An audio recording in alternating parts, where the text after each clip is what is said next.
Belajar di rumah ya dengan ini situasi yang baru sama sekali. Yang saya cemaskan itu misalnya saja kita berharap bahwa kondisi ini segera berlalu. Nah, bagi siswa-siswa yang pada level atau jenjang yang sama, misalnya kalau situasinya ini masih berkepanjangan, maka mungkin ini tidak akan menyulitkan mereka untuk belajar di rumah, ya karena mereka sudah pelan-pelan mulai menyesuaikan diri ya dengan situasi ini. Ya, mengerjakan tugas tanpa ada guru, belajar tanpa ada guru, hanya dengan buku, hanya dengan internet dan sebagainya, itu mungkin tidak sulit.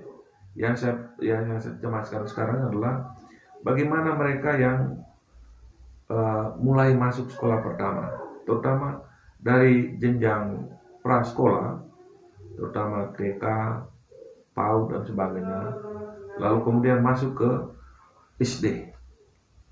Nah, lingkungan kultur belajar dari TK dengan SD itu berbeda sekali. Kalau di TK itu kan mereka lebih banyak dengan bermain, tidak ada literasi, ya tidak ada minimal literasi dasar, calistung itu kan tidak ada.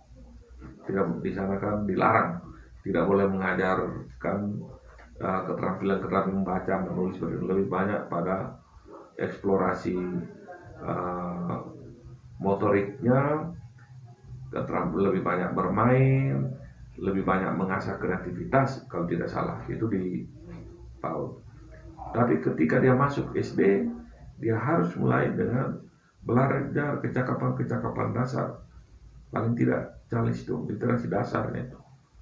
Nah, apakah semua orang tua kompeten atau bisa mengajarkan anak-anak itu untuk pertama kali belajar huruf, belajar angka, belajar berhitung, belajar menulis?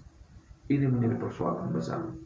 Kita tahu bahwa di SD guru-guru yang mengajar pada kelas-kelas awal atau kelas-kelas rendah, kelas 1, 2, 3, itu adalah guru-guru senior, guru-guru yang berpengalaman.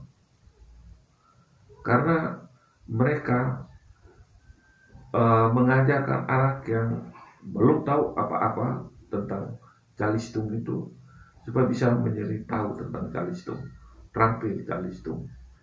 Maka biasanya di sekolah-sekolah dasar itu ditempatkan guru yang mengajar pada kelas dasar, kelas rendah atau kelas-kelas awal itu adalah guru-guru senior, guru-guru yang sudah berpengalaman.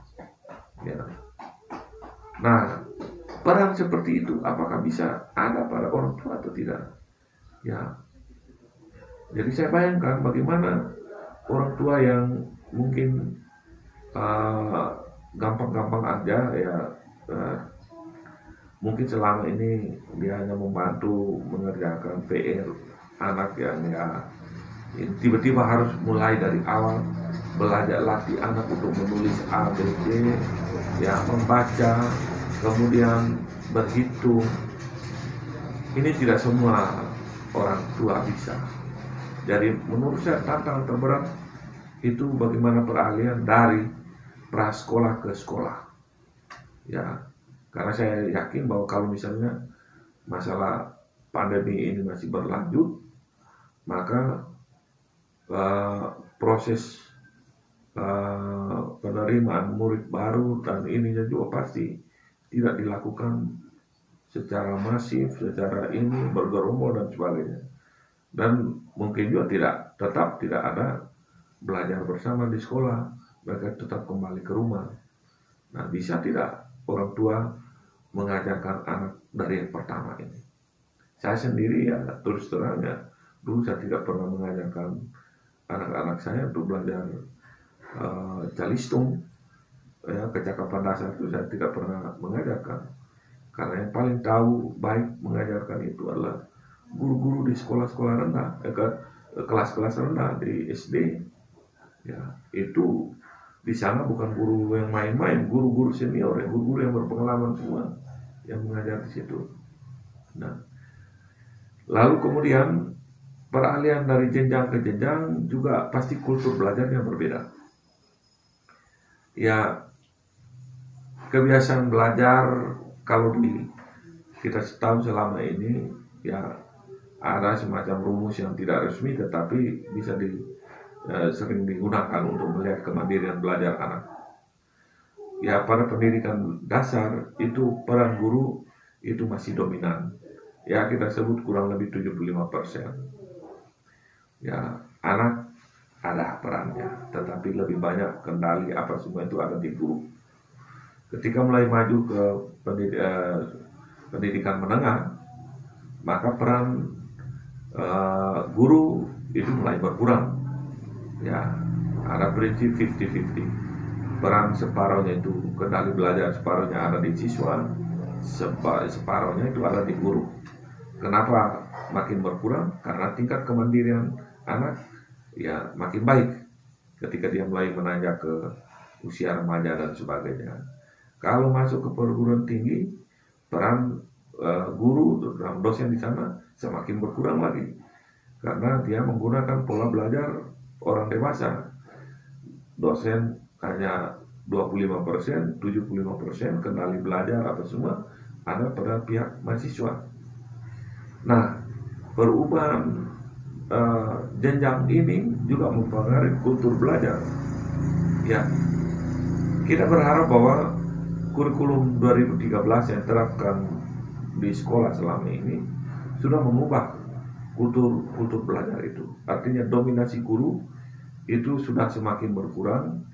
Justru yang sebaliknya adalah dominasi siswa dalam pembelajaran. Siswa yang mengendalikan belajarnya memiliki peluang untuk belajar dan mengembangkan diri jauh lebih besar karena tingkat kemandirian mereka makin baik. Nah, jadi kita harap begitu, bahwa mudah-mudahan kurikulum 2013 itu punya dampak pengiringnya di situ, yaitu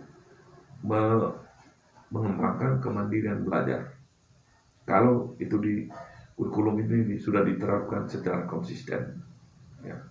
Kalau belum, saya membayangkan bahwa ada kecemasan lain ketika siswa beralih jenjang dari katakanlah dari pendidikan dasar ke pendidikan menengah, dari pendidikan menengah ke pendidikan tinggi, mereka mungkin akan mengalami kesulitan tertentu.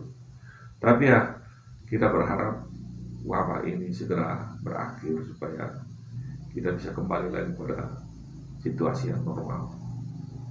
Saya kira terima kasih banyak. Jadi kita berdoa semoga virus ini atau bencana ini cepat berlalu.